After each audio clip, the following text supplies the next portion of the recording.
Nigeria spends about $8 billion annually on the importation of vehicles. Although in the 1970s, passenger cars and commercial trucks were assembled in Nigeria, but this didn't last for a very long time, as production capacity in the capital-intensive plants began to drop drastically by late 1980s, leading to losses for the assembly plants. Commercial truck plants were even more affected, with market demand declining from 36,000 in 1977 to 14,440 by 1981. Another local assembly plant also saw its annual production drop from 29,300 in 1981 to less than 1,000 in 1989 and in 2005.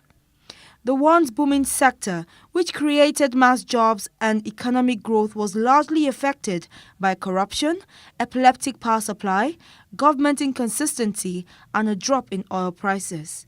This led to an increase in importation of vehicles into the country.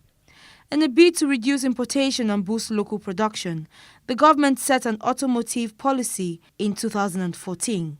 But this has not been very effective, as reports from the National Bureau of Statistics showed that Nigeria imported over 1.2 million new and used vehicles into the country between 2012 and 2017.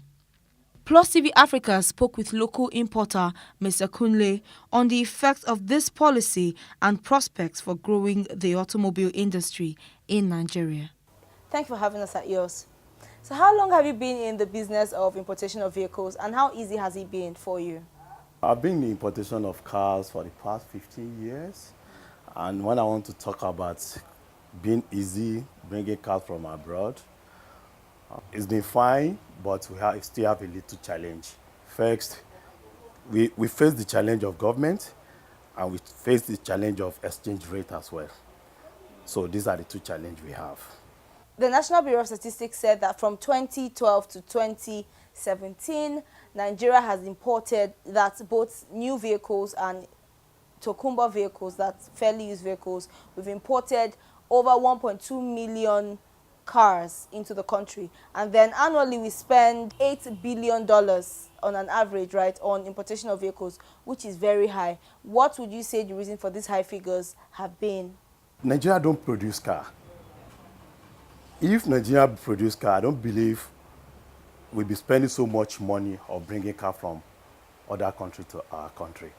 So if Nigerian government can be able to produce Nigerian-made car, I believe bringing car from abroad will reduce. And following the auto policy, which said that for new vehicles, the tariff on it would be 70%, and then the tariff on fairly used vehicles would be 35%. How did it affect your business? Did it affect your businesses in any way? The 70% increasement of duty,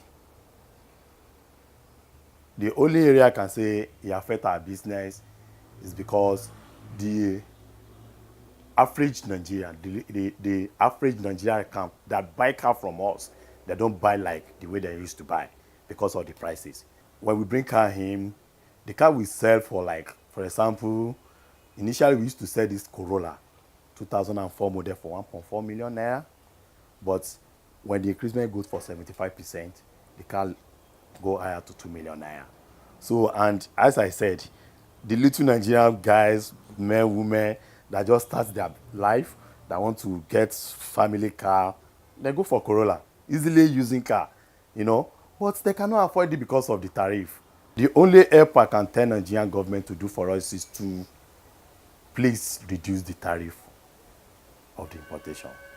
In a bid to address the deficit in the economy, the Nigerian government initiated the National Automobile Industry Development Plan with the aim to attract foreign direct investment, curtail the dependence on importation of vehicles, and promote local production of automobiles.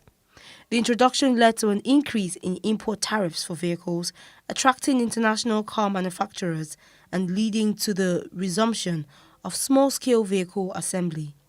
Although Nigeria boasts of having the first made-in-Africa automobile brand, Innocent Motors, importers like Kunle still think it is not readily available for purchase. If you are telling me about Nigerian-made car now, I can't tell you where the office works, and I cannot even tell you I've seen one of the car. I only see it on the internet or on television. So that's the only thing I can say. If the man in question can be able to produce the car much for Nigerians to see, and he has a shop for it, a showroom for it, for people to come and access, to come and feel the car, I believe Nigeria we patronize Nigerian made car than bringing car from up. Because one, I believe it's going to be cheaper than buying from abroad. Second, you are not exchange naira to dollar to bring new car. So it means you are buying a Nigeria used car with our naira. He spoke on ways the government can be of help. So how do you think the government can support importation of vehicles and also rejuvenate the already existing manufacturing plants that are in the country but are not fully operational? If Nigerian government can say, okay, today we want all the government officials to be using Nigerian used car, Nigerian made car. So I believe it's going to even increase the level of production of Nigerian made car. We have the Ajaokuta steel company, and I know that steel is a very important part of car manufacturing. How well do you think we've been able to maximize this potential and resource that we have here in Nigeria? After Nigeria now, I don't think they know about what is called Ajaokuta. Even though they know about Ajaokuta, what did they produce? Nothing. We don't know. You understand? So government need to create awareness in everything they are doing, so that the youth, okay, for example, some will say they went to school to go and read engineer, mechanical engineer. By the time they come out, nothing to show up on a mechanical engineer. They'll find themselves doing something else. And Ajaokuta still is there. So what's the company for? Is it not for the children that went to school to go and read engineer, to go there to go and do something? So everything still bounce back to government. If government really serious about the Ajaokuta stay, I believe Ajaokuta will produce a lot of things in this country. And many youth of this country will get something to do. All right, thank you very much for having us at yours today. Thank you. Thank you very much. You're welcome, madam.